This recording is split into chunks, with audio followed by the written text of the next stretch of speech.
देश के रक्षा मंत्री राजनाथ सिंह जी हमारे साथ हैं, बातचीत करते हैं। पांचों राज्यों में उन्होंने धुआंधार प्रचार किया है। अब आखिरी चरण में प्रचार जो चल रहा है तेलंगाना में, वहां जा रहे हैं। उनके साथ बातचीत करते हैं कि क्या मिजाज है, इन पांचों राज्यों में क्या होने वाला है।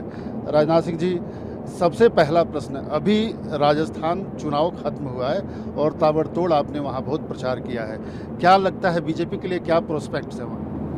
राजस्थान का जहाँ तक प्रश्न है, मैं पूरी तरह से आश्वस्त हूँ कि स्पष्ट बहुमत भारतीय जनता पार्टी को हासिल हो ही रहा है, लेकिन 2/3 बहुमत की संभावना को भी नकारा नहीं जा सकता। लेकिन राजस्थान में और मध्य प्रदेश में जो पहले से आप सत्ता में आते रहे, छत्तीसगढ़ में भी आते रहे, वहाँ कोई फेस नहीं दिया इस बार बीजेपी ने, और सामूहिकता की बात कही जा रही है। उसको लेकर वहाँ के कार्यकर्ता या वहाँ के नेताओं में कोई संशय की स्थिति? देखिए, कोई भी पॉलिटिकल पार्टी हो, जब चुनाव का दौर आता है, चुनाव में हिस्सा लेती है, तो उस समय वो अपनी एक रणनीति तैयार करती है और उस रणनीति के तहत ही वो चुनाव लड़ती है। इस बार हम लोगों ने तय किया था कि इस बार किसी को प्रोजेक्ट नहीं करेंगे, बल्कि सीधे पार्टी चुनाव लड़ेगी। तो पार्टी चुनाव लड़ रही है, चुनाव हो जाएगा, हमारे विधायक चुनकर आएंगे, उनके साथ भी राय परामर्श करेंगे, वहाँ की जो लीडरशिप है उनके साथ भी राय परामर्श करेंगे। उसके बाद जो है पार्लियामेंट्री बोर्ड बैठ कर ये डिसीजन करेगा कि कौन मुख्यमंत्री होगा। वसुंधरा राजे के बारे में बहुत चर्चा है कि वो एक वहाँ के फेमस चेहरा है, प्रसिद्ध चेहरा है, 2 बार मुख्यमंत्री रही हैं, और उनके लोगों को बाद में टिकट भी पार्टी ने दिया है। लेकिन उनको अगर पार्टी के अंदर लोगों का कहना है कि अगर चेहरा बनाया जाता तो शायद और कंफर्टेबल मार्जिन से जीत सकती थी। नहीं, वसुंधरा जी कद्दावर नेता हैं और पूर्ण मनोयोग के साथ और पूरी ताकत के साथ इस चुनाव में लगी हुई है, और इसीलिए मैं कह रहा हूँ कि भारतीय जनता पार्टी राजस्थान में 2/3 बहुमत भी हासिल कर सकती है। मध्य प्रदेश को लेकर आप वहाँ भी बहुत लगातार दौरा किए, मध्य प्रदेश लेकर मध्य प्रदेश में तो अब क्लियर है, अपनी सरकार बन रही है, इसमें कहीं दो मत नहीं है। और छत्तीसगढ़ में भी, छत्तीसगढ़ के बारे में लोग कहते थे कि कांग्रेस को एज है, पहले कहते थे, लेकिन अब इधर जिस तरीके से भारतीय जनता पार्टी का इलेक्शन वहाँ उठा है और हम लोगों की जो पब्लिक मीटिंग्स हुई हैं उसमें जिस प्रकार का रिस्पांस आम जनता के द्वारा मिला है, अब हम लोग आश्वस्त हैं कि छत्तीसगढ़ में भी भारतीय जनता पार्टी अपनी सरकार बनाएगी। एक जो आज के राजनीति में देखने को मिल रहा है, आप आज तेलंगाना जा रहे हैं, तेलंगाना में बीजेपी जमीन बनाने की कोशिश कर रही है। तेलंगाना में ऐसे 6 महीना पहले कहा जा रहा था कि बहुत अच्छी स्थिति है बीजेपी की, लेकिन बाद में कांग्रेस की स्थिति अच्छी हो गई, बीजेपी की खराब हो गई। कुछ ऐसे निर्णय हुए, आप मानते हैं? अब स्थिति जैसी भी हो, हम लोग इसकी चिंता नहीं करते। हम सरकार बनाने का लक्ष्य सामने रखकर ही हम चुनाव लड़ते हैं, और तेलंगाना में भी हम चुनाव लड़ रहे हैं तो सरकार बनाने का लक्ष्य निर्धारित करके ही चुनाव लड़ रहे हैं। राजनीति में एक नई भाषणबाजी का दौर चला है, और उसमें पीएम के लिए जिस तरह के शब्द इस्तेमाल किए गए, राहुल गांधी ने बड़ा खुले तौर पे उनको के लिए जो शब्द इस्तेमाल किया, आप मानते हैं कि इस तरह के शब्दों का अभी चयन करना चाहिए? आगे लोकसभा का चुनाव बाकी है। नहीं, राहुल गांधी ने जो कुछ भी कहा है बहुत ही दुर्भाग्यपूर्ण है, उसकी जितनी भी निंदा की जाए वह कम है। और समाज नीति हो अथवा राजनीति हो, सभी जगह इस बात का ध्यान रखा जाना चाहिए कि मर्यादाएं किसी भी सूरत में न टूटने पाए। राम राज्य को आदर्श राज्य हम इसीलिए मानते हैं क्योंकि राम राज्य के जो उस समय राजा थे, मर्यादा पुरुषोत्तम भगवान राम, आजीवन उन्होंने मर्यादाओं का पालन किया। और स्वस्थ लोकतांत्रिक व्यवस्था में तो सबसे अपेक्षा की जाती है, तो मर्यादाएं टूटने नहीं देंगे किसी भी सूरत में। एक जो चूंकि भगवान राम का नाम आपने लिया है, तो आगे लोकसभा चुनाव होना है और जनवरी में रामलला की मूर्ति भी वहाँ स्थापित होने जा रही है। और कल प्रधानमंत्री गए मथुरा, और काफ़ी वर्षों बाद वहाँ कोई इतने बड़े कद का नेता गया, खास करके प्रधानमंत्री सरीखे नेता वहाँ गया। आपको लगता है कि अगला चुनाव का ये एक तरह से मोल्डिंग है कि जो पोलराइजेशन होगा इस आधार पे होगा? देखिए, ऐसा है, इन सब चीज़ों को चुनावी मुद्दा हम लोग मानकर नहीं चलते। ये हमारी आस्था का, हमारी विश्वास, हमारी श्रद्धा का के मुद्दे हैं ये सब। हम इसको चुनावी मुद्दे के रूप में देखते ही नहीं है। यात्रियों की सुविधा को देखते हुए वहाँ भी कुछ व्यवस्था होनी चाहिए, दृष्टि से उत्तर प्रदेश सरकार अपना कुछ काम कर रही है, लेकिन समाज को टुकड़ों में बांटकर अपने राजनीतिक स्वार्थ की सिद्धि करना, यह भारतीय जनता पार्टी का लक्ष्य कभी नहीं रहा है और हमारी यह सोच भी नहीं रही है।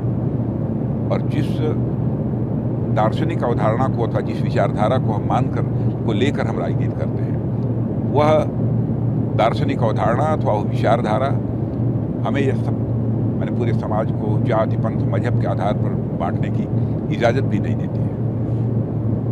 चूँकि सामने देश के रक्षा मंत्री हों और मैं इस वक्त अगर बात करूं और कश्मीर की बात ना करूं, वहाँ राजौरी में अभी जो हो रहा है या हुआ है, और ये पिछले कुछ दिनों से ट्रेंड चला रहा है कि पाकिस्तान फिर से लगातार अपनी कोशिश कर रहा है, हालांकि वो नाकाम कर रहे हैं हमारे सेना के लोग, लेकिन कोशिश कर रहा है।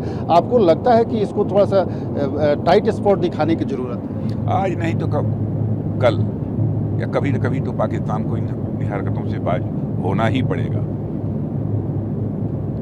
और हमारे सेना के जवान पूरी ताकत के साथ और पूरे मनोयोग के साथ अपने शौर्य और पराक्रम का परिचय देते हुए वहाँ पर अपने दायित्व का निर्वहन कर रहे हैं। और मैं आश्वस्त हूँ कि समय लग सकता है हम सबको हासिल हो। आपने कुछ दिन पहले कहा था कि जो पीओके है उसमें आज नहीं कल लोग स्वतः आवाज़ उठाएंगे, अब उस तरफ आगे बढ़ता हुआ दिख रहा है। आपको लगता है कि बहुत जल्दी उसका एक परिणति मिलने का समय आ गया है? हाँ, मैंने लगभग साल डेढ़ साल पहले श्रीनगर में आर्मी डे के अवसर पर यह बात कही थी कि मैं पाकिस्तान पर कोई आक्रमण करना अथवा पीओके को कब्जा करने की कोशिश करना, इसकी कोई ज़रूरत नहीं है। पीओके के साथ पाकिस्तान गवर्नमेंट जिस प्रकार का एक सौतेलेपन का व्यवहार कर रही है और जिस प्रकार से उसकी उपेक्षा कर रही है, पीओके के लोग स्वयं ही इस बात की मांग करेंगे कि हम भारत में मर्ज होना चाहते हैं, हमारा विलय भारत में कर दिया जाना चाहिए। और आप देख रहे होंगे कि इस समय हालात कुछ उसी प्रकार के बन रहे हैं। हर के बावजूद कभी न कभी पीओके भी तो हमारा ही था ना, आज नहीं था, 70-75 साल पहले था। सर, एक आखिरी प्रश्न है, लेकिन मैं स्पष्ट कर दूं कि हम लोग ऐसा नहीं है कि किसी को आक्रमण करके मैं किसी क्षेत्र विशेष को जो है कब्जा करने की कोशिश करेंगे, ये हमारी सोच नहीं है। सर, एक आखिरी प्रश्न है, आप रक्षा मंत्री हैं, चूँकि आपको एवरीडे रोज़ इसको देखना होता है। इजराइल हमारा स्ट्रेटजिक पार्टनर है जो जिससे हम रक्षा सौदा करते हैं। रसिया हमारा स्ट्रेटजिक पार्टनर है जिससे हम रक्षा सौदा करते हैं। आज की स्थिति में दोनों युद्ध में हैं, तो भारत के रक्षा मसलों पर किस तरह का इसका प्रभाव है, इसको लेके कोई चिंतित हैं आप? देखिए, ऐसा है कि युद्ध किसी भी सूरत में इससे जस्टिफाई नहीं किया जा सकता। युद्ध न हो, इससे बेहतर स्थिति और कुछ नहीं हो सकती। लेकिन जहाँ तक इजराइल का प्रश्न है, इजराइल यानी आतंकवाद के खिलाफ लड़ रहा है, तो वहाँ पर भारत पूरी तरह से इजराइल के साथ खड़ा है। लेकिन इस बात की भी सावधानी बरती जानी चाहिए कि वहाँ पर निर्दोष लोगों की जानें किसी भी सूरत में न जाए। और आपने देखा होगा कि फिलिस्तीन में जो कुछ लोगों की जानें गई हैं, तो हमारी सरकार ने जो कुछ भी मदद दी जा सकती है वो मदद दी है। हमास जो है, हमास वो वहाँ जिस तरह से काम कर रहा है, पाकिस्तान में एलईटी जो है वो भी लगभग सेम पैटर्न पे काम करता रहा है सालों से। जब से वहाँ युद्ध की स्थिति ज़्यादा बढ़ी है, तब से इन्फिल्ट्रेशन की कोशिश भी इंडिया में ज़्यादा हुई है। आप दोनों में लिंक देख रहे हैं? देखिए, हमास और एलईटी इस संभावना को नकारा नहीं जा सकता है। लेकिन पाकिस्तान जब से अस्तित्व में आया है, तब से आतंकवाद का सिलसिला लगातार कुछ चल ही रहा है। कभी अधिक होता है, कभी कम होता है। लेकिन मैं समझता हूं कि पूरी इंटरनेशनल कम्युनिटी को, विश्व समुदाय को एकजुट होकर आतंकवाद के खिलाफ खड़ा होना चाहिए।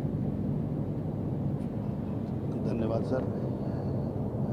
कैमरामैन वीरेंद्र के साथ आमोद राय, TV9 भारतवर्ष, दिल्ली। राजनाथ सिंह जी, जो पीओके है उसको लेकर आपने बहुत पहले एक स्टेटमेंट दिया था, उसको लेकर बहुत चर्चा भी हुई थी, पाकिस्तान ने रिएक्ट भी किया था। अब वहाँ स्वतः उसको लेकर वहाँ के लोगों के द्वारा मांग उठने लगी है। आपको लगता है कि पीओके बहुत जल्दी भारत का हिस्सा हो जाएगा, ऐसा जैसा आपने कहा था, जैसा एक एक्सपेक्टेशन आपने व्यक्त किया?